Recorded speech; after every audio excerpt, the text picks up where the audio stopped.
Америкадағы биліктің символы белгісі болған құрылысты неғып Ақ үй деп атайды. Ал бізде Назарбаевтың құрған диктатуралық жүйенің белгісі болғанды неғып Ақ Орда дейді. Біз оны Қара Орда деп атайтынбыз. Енді осыдан қарасаң, демократия мен диктатураның айқын айырмасы осы атаудан шығады. Ағылшындар оны White House дейді. Хаус деген кәдімгі үй. Шаруаның үйінде хаус дейді, байдың үйінде хаус дейді, үй сату дегенде, үй сатып алам дегенде хаус дейді. Кәдімгі үй.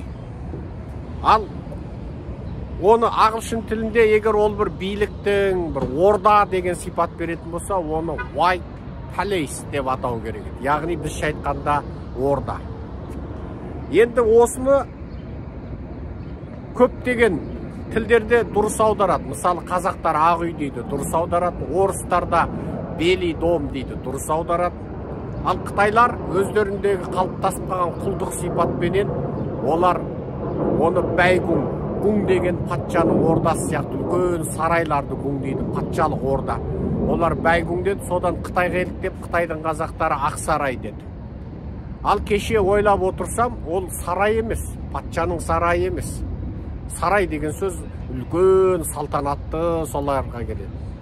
Ал Ақ үй деп ағылшындар неге соны кезінде бұны White Palace демеді, немесе қандай да бір осы Palace деген атау қолданбады, орда деген сияқты үлкен салтанатты сарай деген. Мысалы, Англиядағы патшалық жүйеден қалған ескі ғимараттарда оны сол Palace деген сөздерді қолданады. Бұл жерде Америка құрама штаттары Англия империясынан тәуелсіздік алған кезде олар барлық империялық пиғылы бар, империялық белгілері бар, барлық нәрселерге қарсы болды. Сөйтті де олар бұндай нәрселердің барлығынан бас тартып, барынша бұндай күштің, шексіз биліктің, шексіз күштің және диктатураның белгісі, империяның белгісі болатын атаулардан барынша бас тартып, демократиялық сипаты бар атауларды қолдануға тырысты. Сөйтіп, олар оны кәдімгі White Palace емес, White House, яғни Ақ үй деп атады. Яғни ол кез келген үйден оның мәртебесі жоғары емес.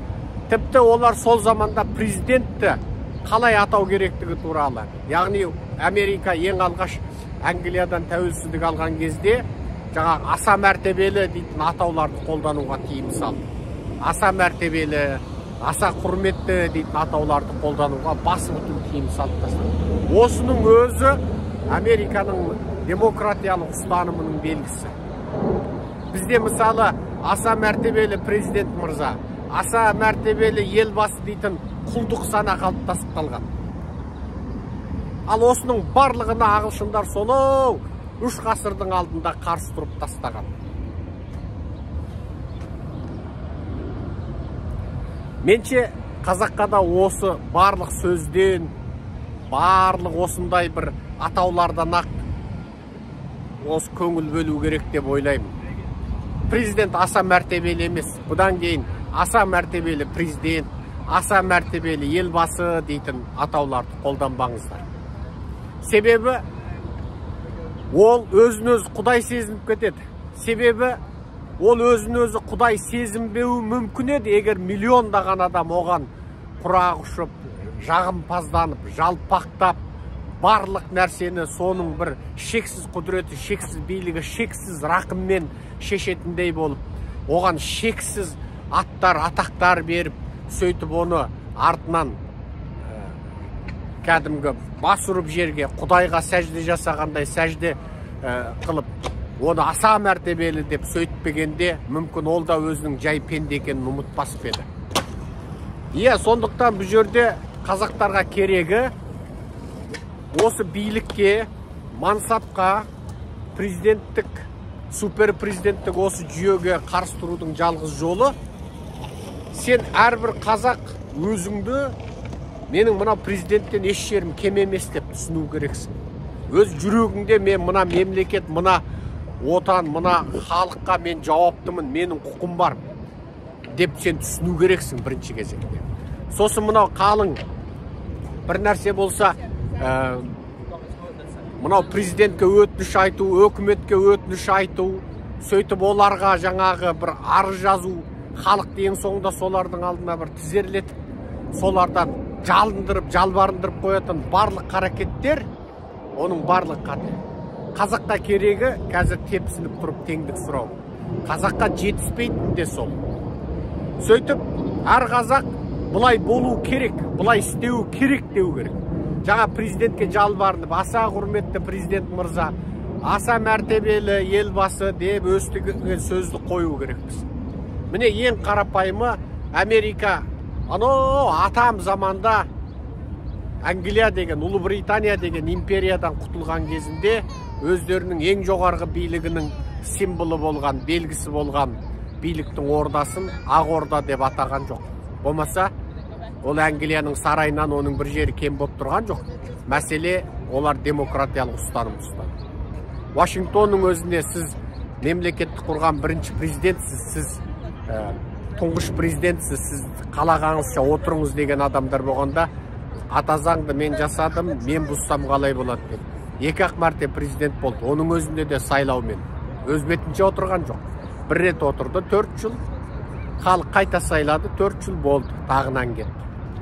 Сондықтан мынау тіпті президенттердің атына да жаңағы сондай жаңағы жағымпаздық атауларды қолдануға тиым салғаннан, билік құрылымдарына да сондай шексіз құдірет иесі немесе күштің символы болатын сондай атауларды қолдануға тиым салғаннан ақ осы Американың бүкіл ұстанымын түсінуге болады. Қазақтар, биліктің құлы болмаңдар. Қазақтар өздеріңнің адам екендіктеріңді сезініңдер.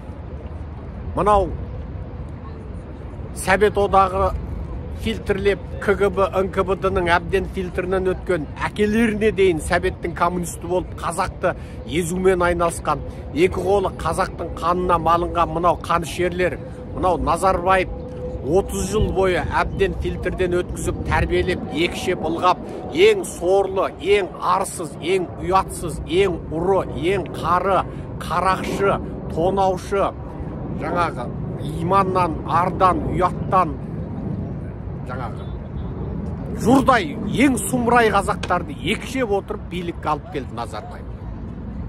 Олар қазақ халқының ең сапасыздары, ең жаңағы былайша айтқан кезде қазақ дейтін халықтың жаулары. Ал сол Назарбаев осы команданы 30 жыл бойы жасақтап, оны Тоқаевқа аманаттап кетті. Енді Тоқаев, әкесі НКВД КГБ болған Тоқаев, қазақты дұрыстайды дегенге ешқандай адам сенбеу керек. Қазақтар, естеріңді жиыңдар.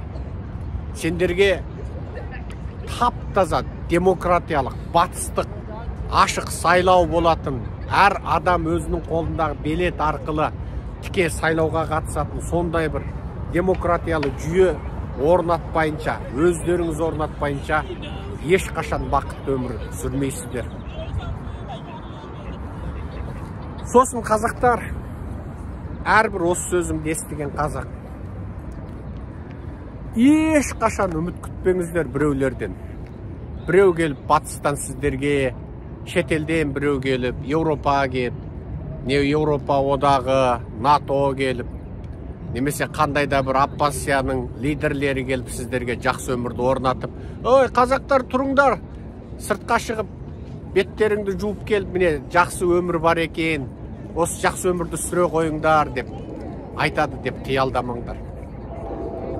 Әрбір малшы, егінші, диқан, әрбір бақалшы, саудагер, әрбір дүкен ашушы, әрбір қазақ, мейлі сен жамбағыс түрің не болсын, о болсын, мейлі сен жаңа профессор бол, мейлі сен доктор бол, мейлі сен қара жұмысшы бол, мейлі сен құрылыста жұмыс істе, кім болған саң ол бол, жамбағыстың тәсіл ғана ұқсамайды.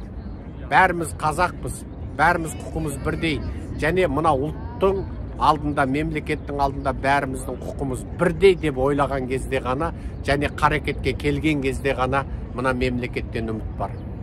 Ал егер сен олай ойламай, біреу келіп құтқарады десең, сен де құлсың, ешқашан дұрысталмайды. Мына ұры қарылар болды тойдыңдар ғой, қашан қоясыңдар деген сөзді де айтпаңдар. Ұры ешқашан ұрдығын қоймайды, оны ұстамайынша, жазаламайынша. Қарлығын қоймайды, қарақшылығын қоймайды. Олардың тамыры тереңде, олар 70 жылдық НКВД-ның, КГБ-ның фильтрінен өткендер. Олар күшті, қуатты. Оларды тек қана күрес жолымен ғана кетіреміз. Оларды болдыңдар ғой, доғарыңдар деген келмейді. Итті 10 мың жыл емес, 100 мың жыл тәрбие берсең де, оның боқ жемесе басы ауырады. Қарақшылығын қоймайды, миллионер болса да. Ұрлығын қоймайды. Алдартында байлыққа толтырып қойсаң да. Қазақстандағы сұмырай жүйеде кетпейді. Әрбір қазақ мен осы жүйені өзгертуге тиістімін деп ойламайынша кетпейді. Күрестің жолы әр алуан. Ең алдыңғы күрес үгіт насихат. Әрбір қазақ алдыменен WhatsApp'та, Сигналда, Телеграмда, Фейсбукта, Ютубте белсен, жұмыс істе, сөйле, үгітте, топтарды құр. Ең қарапайымы туыс туған, жора жолдас, сабақтас, курстас, класстас, армиядағы септес, шептес, солардың барлығының топтарын жасақтап, өзің сөйле. Өзің сөйлемесең, жұрттың сөйлеген сөзін, өзің ұнатқан сөзіңді тарат. Бірнеке істейік, ұйымдасайық де, қарекет жаса. Жора жолдас, құда жекжатыңмен ұйымдас. Әрбір әділетсіздікке қарсы тұр. Ал сен үнсіз қалсаң, сен бірдеңені күтіп отырсаң, онда 10 мың жыл күт, онда 100 мың жыл күт, ештеңке өзгермейді. Құдайдың заңы солай. Сен өзгерейін деп қарекет жасамасаң, ештеңке өзгермейді. Аман бол, қалың елім, қазағым, оян, қарекетке көш. Қарекет құлшылықтың біріншісі.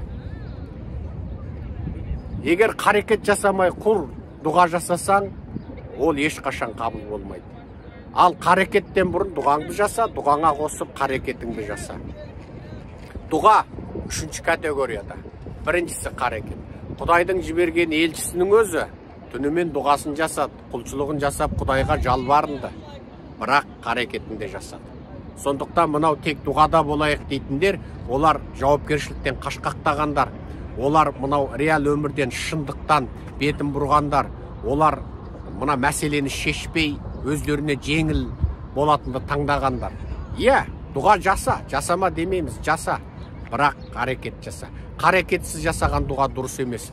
Пайғамбардың өзі Құдайға тапсырдым деп түйесін бос тастай сап мешітке кірген сахабаларға айтқан: түйеңді байла, содан кейін Құдайға тапсырдым. Пайғамбардың өзі: мен дін жолында берілдім, мен әйел алмай тақуалықпен өмір сүрем, құлшылық жасаймын, әйел алып нәпсіге берілмеймін дегенде олай істеме, мен әйел алам, бала сүйем және құлшылық жасаймын. Не көрдіңіз ба? Мен 365 күн ораза ұстаймын дегенді тиған. Мен кейт ұстаймын, кейт ұстамаймын. Нәпіл оразаны бұлай ұстайсың, парызды бұлай ұстайсың деген. Сондықтан айналайын қазақтар, мынау дұға жасайық деп қашқақтағанды доғарыңдар, ең тақуалар. Сосын мынау діндегі азаматтарға сын айтсам көп жұрт ренжиді. Секе анаған айтсаңшы, мынаған айтсаңшы, шетелге ақша ұрдағандарға айтсаңшы, ол діндегілерге неге сын айта бересің дейді. Өліп қайта тірілетініне сеніп иман келтірсе, жаратушының бір екеніне, бар екеніне, пәк екеніне, хақ екеніне сеніп иман келтіріп тұрса, және барлық істеген ісінің сұрағы болатынына сеніп иман келтіріп тұрған, соларға сын айтпағанда, өліп тірілетініне сенбейтін, ақиретте сұрағы болатынына сенбейтіндерге қалай сын айтамын? Ал олардың өзі мынау адасқан бір ұғымдарменен өздерін алдап, биліктің біліп және білмей қолшоқпары болып, тәубәде, шүкірде бір көзіңді ойбаса, шүкірде екінші көзің бар. Бір қызыңды зорласа, тәубәде екінші қызың бар. Қатыныңды сұраса, бере сал, көзіңді жұмып отыра бер, ол тағдырың деп халықты өлікселікке, көмпістікке үгіттеп отырса, онда оларды сындамай кімді сындаймыз? Сондықтан әрбір қазақ оянайық. Қалың елім, қазағым, жақсы көргеннен сындайым. Жау болсаң сындамас едім. Әр қазақ менің жалғызым. Қазақтың табанына кірген шөгір менің маңдайыма кірсін деген қазақпыз. Біз қазақ үшін тау келсе сүздік, тас келсе шайнадық. Біз қазақтың мүддесі үшін, намыс үшін ұстаған жерде қолымыз, тістеген жерде тісіміз қалды. Сондықтан қалың елім, қазағым, оянайық. Күрестің жолы әртүрлі. Ең бастысы халықты, жұртты үгіттеуден бастайық. Үнсіз қалмаңыздар. Аман сау болыңыздар.